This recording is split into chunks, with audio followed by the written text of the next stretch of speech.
Hey everyone, wanted to take a quick minute and just check in, see how everyone's doing. I've had a lot of conversations over the last couple days with clients and other realtor colleagues, small business owners about what is going on and how to handle it. And the answer really is across the board. No one really knows because we don't know what to expect out of this yet. We don't know where this is going. All we can do is take the opportunities that we have during this time and try to make the most of it. So wanted to just give you a couple tips, 3 tips, to make it through these hard times as a small business. Number one is to give value. It's really easy to get wrapped up in this moment and the panic of we don't know what's happening with our revenue and what's going to be next. But stop and step back and think about really like what can you be doing to add value to everyone else, because we're all going through this. We're all going through the same thing together. So what is needed? I think a couple of really great examples of this right now is for anyone in the business world, Zoom has gone for schools especially and offered free services for schools to be able to take schooling online.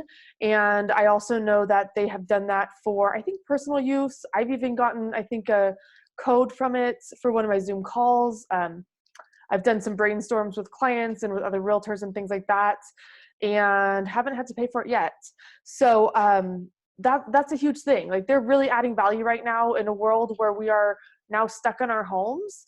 They're helping us connect. So I will tell you personally, I've used a lot of different platforms for video conferencing, and moving forward, it will be Zoom. They've definitely gained my brand loyalty through this process. So think about things that you can be doing to add value. One of the things that I'm doing to add value right now, and this is not a sales pitch, I'm doing free marketing and consulting on brand and business for the next 30 days. And that's just to help out other small businesses, you know, people who are panicking and don't know what to do. Let's just have conversations. Let's see what we can come up with and brainstorm together and try to add value for each other. So tip number 2, invest in yourself, invest in your business. I know this is a really hard thing to wrap your mind around when we're watching the stock markets crash. We're watching the real estate market. For me personally, I've lost two clients in the last couple of days, and hopefully those will come back, but that's a big hit of income in the short term. So I get it. It's hard to think about financially investing in yourself or your business. And if you're in a position to do that, it's a good time to do it. If not, think about what you can do to invest in yourself, what you can do to improve, whether it's taking the time to slow down and creating the systems to make your business run more efficiently once things get up and running, setting up plans now so that when things get back to some sort of normal, that you can really hit the ground running and really kind of make up for that lost time and that lost income.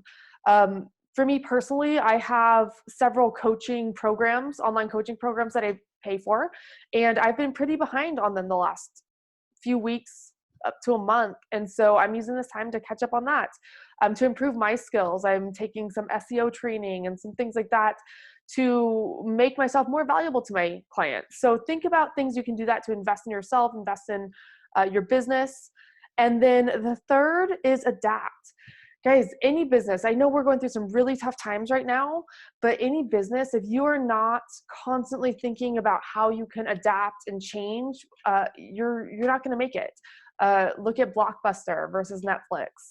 Perfect example if you've got to learn to adapt. So think about businesses around you right now and people who have been adapting to these changing times. I'm from a small town in California, and one of my favorite restaurants there, I actually worked there growing up. They posted something about a week ago, right when this all really started happening, of how slow it was in their restaurant. And since then, they've taken the time to put a system in place to move their serving staff to delivery drivers. And now they're delivering, and they live near a gated community that isn't all retirement, but is pretty well known for a little bit older demographic. And they're taking the time to put that into place. That's not only adding value to those people to have that delivery, but it's also really adapting to the times that we're in and figuring out how to take the people you have, take the resources you have, and do what's needed for your clients, for your customers at this time. I have another friend who lives in the Tahoe area, and she was saying that her little wine shop is now also doing certain food items, and they usually don't have food, but they know that people are stopping in and stocking up on their wine for the next few weeks. So they've also provided some of the staple foods, things to grab on the go and kind of be that one-stop shop. Once everything goes back to normal, that probably won't be the case, but right now that's what people need. So stop and look at your business. What services do you offer? What products do you offer? And how can you adjust those to really fit the needs of what's going on right now? I'd love to talk to you guys more. If you have any questions, concerns, if there's anything I can do, just brainstorm with you guys. I'd love to do that. I'll send the information along with this, and I hope to talk to you guys soon. Thanks. Bye.